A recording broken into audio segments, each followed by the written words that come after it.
Buenas, bienvenidos al podcast de Internados por la Traducción. Bueno, yo soy Daniel Maggi y en este episodio vamos a hablar de la teoría del Scopus. La teoría del Scopus surge a fines de los años 70 en Alemania.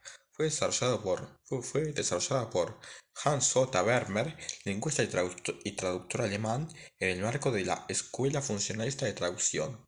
Scopus significa propósito barra objetivo en griego.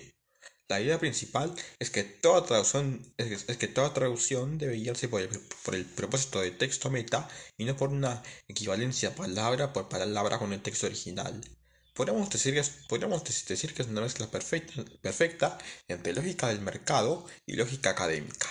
La traducción es una acción comunicativa.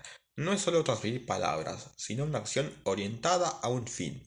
El scopus determina las estrategias. Cómo traduzco depende de para qué y para quién traduzco.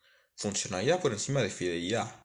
No se trata de ser fiel al original de manera literal, sino de producir un texto que cumpla su función en el contexto de llegada. Por ejemplo, si traduzco un manual técnico para operarios, necesito que sea claro y entendible en la cultura meta, aunque tenga que adaptar expresiones o simplificar. En resumen, podemos distinguir distintos tipos de propósitos: el propósito general del traductor, el propósito comunicativo de la traducción y el propósito específico relacionado con las herramientas utilizadas en el proceso. Todos estos aspectos están interconectados y en conjunto conforman un único propósito. Sin este, no sería posible hablar de scopus. A pesar de su importancia como teoría y de su amplia aplicación entre traductores, la propuesta también ha recibido críticas y se le cuestiona que otorga demasiada libertad al traductor y puede resultar problemática en contextos donde se exige un alto grado de fidelidad, como textos legales o literarios. Aún así, es de suma importancia ya que la teoría cambió la forma de pensar la traducción, dándole un enfoque más pragmático y cultural, y sigue siendo influyente en estudios actuales. Bueno, acá terminé mi parte. Ahora les voy a pasar con mi compañera Martina Banca, que les va a hablar de los aportes de Christian Nord y del principio de lealtad y de los modelos de análisis textual y de la clasificación de textos según su función para completar todo este entramado de la teoría del Scopus. Muchas gracias por escucharme y Muchas bueno, gracias, Dani, por esa adiós. introducción. Yo les voy a hablar sobre los aportes que otorga Christian Nord a la teoría del Scopus. Bueno, Nord plantea el Scopus como la intención del emisor y la función que el receptor le otorga al texto meta.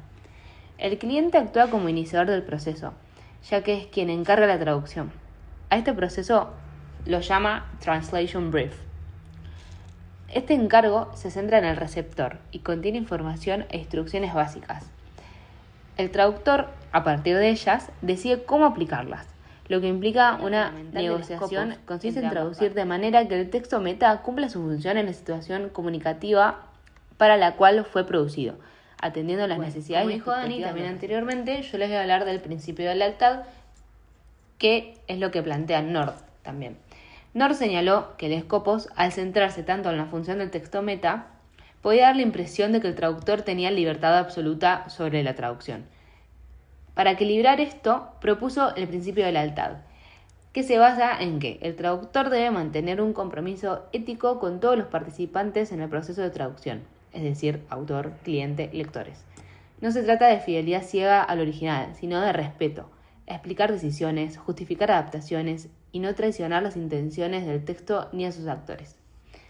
También introduce los modelos del análisis textual. Nord lo que hizo fue diseñar un modelo de análisis que ayuda al traductor a identificar el propósito del encargo y el perfil del receptor antes de tomar decisiones. Este modelo considera aspectos como el emisor y sus intenciones, el receptor y sus expectativas, el canal, el medio y el contexto, y también, muy importante, las convenciones culturales.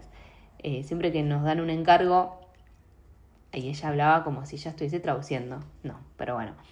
Hay que tener en cuenta estas cosas, ya que vamos, por ejemplo, si nos dan, como dijo Dani, si nos dan un manual, ¿no? Por ejemplo, con Juan, que estábamos viendo este manual de cómo usar un lavarropas. Si yo tengo que traducir ese manual, yo voy a querer que sea un lenguaje accesible para todos, porque cualquier persona que compre ese manual, ese lavarropas para el hogar, no le va a servir que yo le hable con tecnicismos que por ahí pueden llegar a hablar en la fábrica donde se fabricó, para la redundancia, ese lavarropas. ¿Me explico? Yo tengo que hablar como en un lenguaje más accesible, que se entienda. Entonces, por eso este modelo de análisis textual es muy importante a la hora de traducir. También Nord se inspiró en Race, no voy a decir su primer nombre porque no lo sé pronunciar, y clasificó los textos según sus funciones predominantes. Los divide en 4. En los textos informativos, que se enfocan en transmitir información de manera objetiva. En los textos expresivos, que resaltan el estilo o la forma del autor. Textos operativos, provocan una reacción y multimodales, que es cuando se combinan varios métodos, modos, formas de comunicación.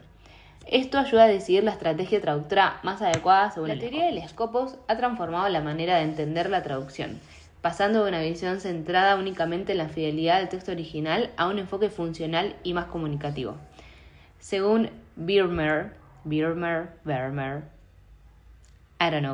el propósito de la traducción, el Scopus, guía todas las decisiones del traductor, asegurando que el texto meta cumpla su función en el texto de llegada. Christian Nord complementa esta perspectiva con el principio de lealtad, recordando que el traductor tiene una responsabilidad ética tanto hacia el autor como hacia los receptores. La teoría del Scopus nos enseña que traducir no es solo transferir palabras, sino crear un texto que cumpla un propósito real, respetando a todos los actores involucrados y adaptándose a las necesidades del contexto y del receptor. Y ahora con esto toca despedirnos. Muchas gracias por escuchar otro episodio más de Internados por la Traducción. Esta vez nos tocó hacerlo solitos con Dani, pero aún así lo pudimos hacer, por suerte. Y bueno, nos vemos en el siguiente episodio. Muchas gracias por escuchar. Chau, chau.